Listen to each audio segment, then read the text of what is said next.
Shalom, shalom, frères et sœurs en Christ, et bienvenue à la Rhapsodie du vendredi 12 novembre 2021.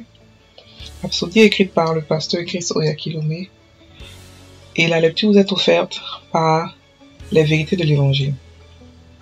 Le thème d'aujourd'hui est « Il y a de l'espoir pour vous ».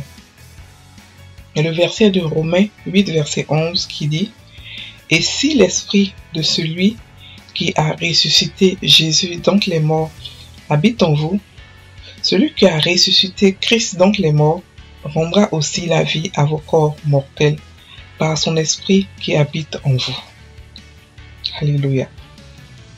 Le pasteur Christ dit « Il y a des gens que la science et la médecine ont abandonnés pour les laisser mourir. Sur le plan médical, leurs chances de vivre sont si minces en raison d'une maladie incurable qui a peut-être ruiné leurs poumons, affecté leur cœur, leurs reins ou d'autres organes vitaux de leur corps. Certains se sont rendus dans les meilleurs centres médicaux pour obtenir les meilleures thérapies et les meilleurs médicaments, mais en vain. Si c'est votre histoire ou celle d'un proche, je vais vous faire savoir qu'il y a de l'espoir en Jésus-Christ. Il y a un beau verset des Écritures sur lequel j'aimerais que vous méditez. Romains 8, verset 10.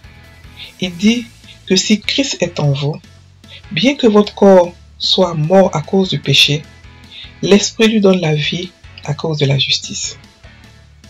Si votre corps physique a déjà été battu, meurtri, endommagé et ravagé par la maladie et que le péché l'a handicapé, le Saint-Esprit le revitalise et lui restaure la vie à cause de la justice de Christ.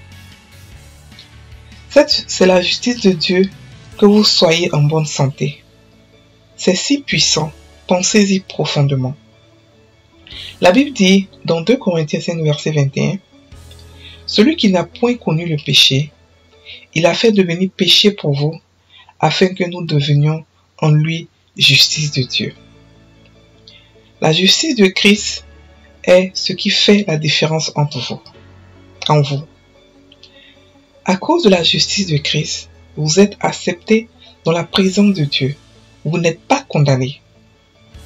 Romains 5, verset 18 dit, « Ainsi donc, comme par une seule offense, la condamnation a atteint tous les hommes, de même, par un seul acte de justice, la justification qui donne la vie s'étend à tous les hommes. » Fin du verset. Vous avez droit à la santé, parce que Jésus a payé pour ça. Quel que soit le type de maladie qui a attrapé votre corps physique, cela peut être renversé au nom de Jésus. Méditez encore sur ce que nous avons lu dans notre verset principal.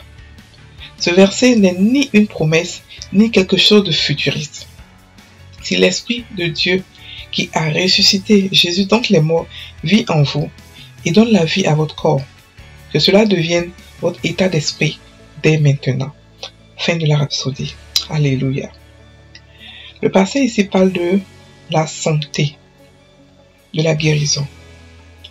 Il dit que il y a encore de l'espoir pour vous en parlant de la guérison. Parce qu'il y a beaucoup de chrétiens, même de non-chrétiens, à qui la médecine n'a plus d'espoir, a décidé qu'ils ne savaient pas quoi faire. Voilà. Il y a des maladies qui sont complètement incurables. Il y a des maladies qui n'ont même pas de nom, que le diable continue de mettre sur les gens. La plupart des maladies, au moins 99% des maladies, sont causées par des démons. Et le pasteur ici nous explique que la médecine a abandonné plusieurs personnes parce qu'elles se sentaient faibles devant ces maladies. La médecine fait beaucoup de choses, c'est vrai. Aujourd'hui, nous voyons que la médecine même peut faire des embryons, des bébés et tout ça. Mais la médecine a des limites. La médecine a des limites. Parce que la médecine n'est pas Dieu. Dieu a créé la médecine pour pouvoir aider les non-chrétiens, pour pouvoir aider le monde. Mais la médecine n'a pas tout le savoir de Dieu. La médecine est limitée. Mais par contre, C'est pas parce que la médecine a dit que votre cas est incurable et qu'il ne peut rien faire qu'il n'y a plus d'espoir pour vous. Non. Non. Il y a toujours de l'espoir. Parce qu'il y a un Dieu sur cette terre qui est mort pour vous, qui a donné son Fils mourir sur la croix. Et par ses meurtrissures, le monde entier a été guéri. Mais le monde entier, pour pouvoir être conscient de cela, doit d'abord accepter Jésus comme son sauveur et ensuite être conscient de cette vérité, la prendre, la méditer et recevoir sa guérison. Donc si aujourd'hui la médecine vous a condamné, vous a dit qu'il n'y avait plus d'espoir pour vous, je vais vous dire qu'aujourd'hui, frères et sœurs, vous avez de l'espoir, il y a un espoir. Pour ceux qui ne sont pas chrétiens, il y a encore un espoir aussi. Et pour ceux qui sont chrétiens, il y a forcément un espoir. Pour ceux qui ne sont pas chrétiens, Dieu a mis en place la guérison pour vous.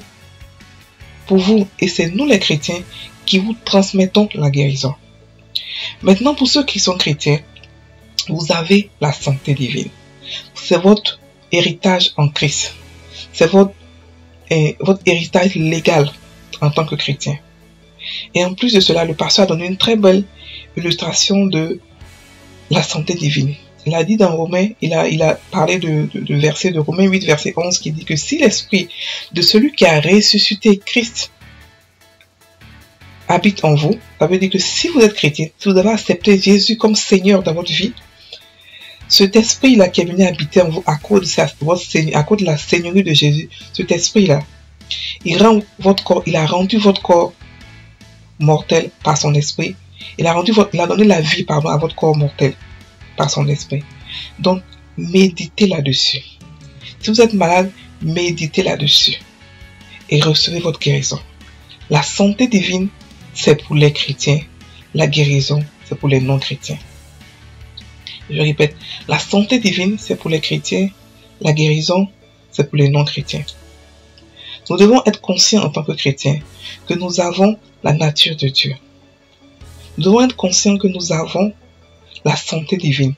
Et Romains 8:10 dit que si Christ est en vous, bien que votre corps soit mort à cause du péché, l'esprit lui donne la vie à cause de sa justice. Nous avons été déclarés justes devant Dieu.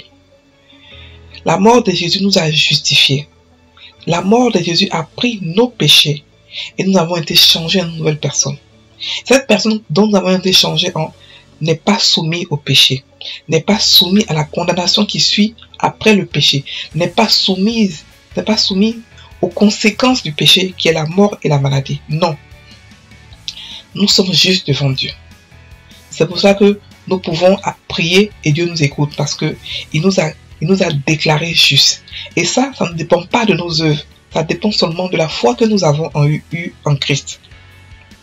Et à cause de cette justice, nous ne pouvons pas tomber malades. Mais ce pouvons pas, c'est juste une réalité qui devient, c'est-à-dire que c'est un héritage qui devient une réalité pour nous les chrétiens lorsque nous sommes conscients de cela. C'est pas quelque chose qui automatiquement vient sur nous lorsque nous sommes chrétiens. Non, automatiquement ça vient sur nous, c'est sûr, mais c'est pas quelque chose qu'on ne fait inconsciemment. Il faudrait qu'on soit conscient qu'on a la santé divine et puis travailler à cela. C'est-à-dire que bâtir notre foi. Chaque fois qu'on tombe malade, on chasse la maladie. On chasse la maladie jusqu'à ce qu'on soit conscient que aucune maladie ne peut nous atteindre. Aucune maladie. La Bible dit que nous allons boire les poisons et rien ne va nous arriver. La Bible dit de chasser les démons. Il a dit voici les signes qui accompagneront ceux qui auront cru. En mon nom, ils chasseront les démons. Ils imposeront les mains aux malades et les malades seront guéris. Nous les chrétiens, c'est nous qui devons le faire. Ce n'est pas forcément les pasteurs, ni les prophètes, ni les évangélistes. Non, tous les chrétiens doivent guérir des malades. Mais pourquoi est-ce que le guérisseur peut être malade? Non, le guérisseur a une source de vie. Le guérisseur est celui qui donne la guérison aux gens. C'est parce qu'il est source qui donne. C'est parce qu'il sait guérir qui donne la guérison. Donc frères et sœurs, soyez conscients que vous êtes une source de guérison. Vous ne pouvez pas tomber malade. Donc confessez ça tous les jours. Méditez là-dessus. Pour que ça devienne pour vous une réalité. Et vous allez maintenant marcher dans la santé divine. Et le pasteur aussi a parlé de la justice de Dieu. Nous sommes la justice de Dieu.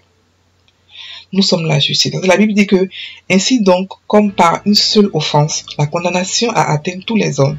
De même, par un seul acte de justice, la justification qui donne la vie s'étend à tous les hommes. La justification est disponible pour le monde entier, mais c'est seulement ceux qui l'acceptent, c'est ceux-là sur qui ça agit. C'est ceux-là qui sont déclarés justes. C'est nous les chrétiens qui avons accepté la seigneurie de Jésus, qui avons cru qu'il est mort et qu'il est revenu pour nous. C'est nous qui avons aujourd'hui la justice, c'est nous qui sommes appelés justes. La Bible nous appelle justes, saints, sacrificateurs, Dieu. Toutes sortes de noms pour montrer comment est-ce que Dieu nous a gâtés. Ok, donc méditez sur ces versets pour pouvoir recevoir votre guérison.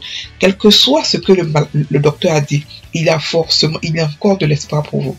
Vous pouvez encore être dans la guérison. Vous pouvez encore avoir votre guérison. La Bible dit que Jésus a guéri des gens qui n'avaient pas de pied, qui n'avaient même pas d'yeux, qui sont nés sans yeux, ça dit que sans œil. Le globe, le truc était juste un trou, mais il a guéri. La Bible dit que lui-même il a dit que nous ferons des choses encore plus grandes que lui. Donc comment est-ce que celui qui est la guérison peut aussi tomber malade? Pensez-y. Ok, nous allons maintenant prendre la confession. Je suis revitalisé, rendu vivant, vivifié et revigoré à cause de la justice de Jésus-Christ.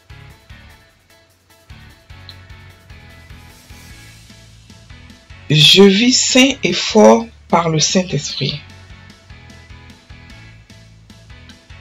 La vie de Dieu en moi détruit la maladie et les infirmités. Alléluia. Frères et sœurs en Christ, passez une très bonne journée. Soyez bénis.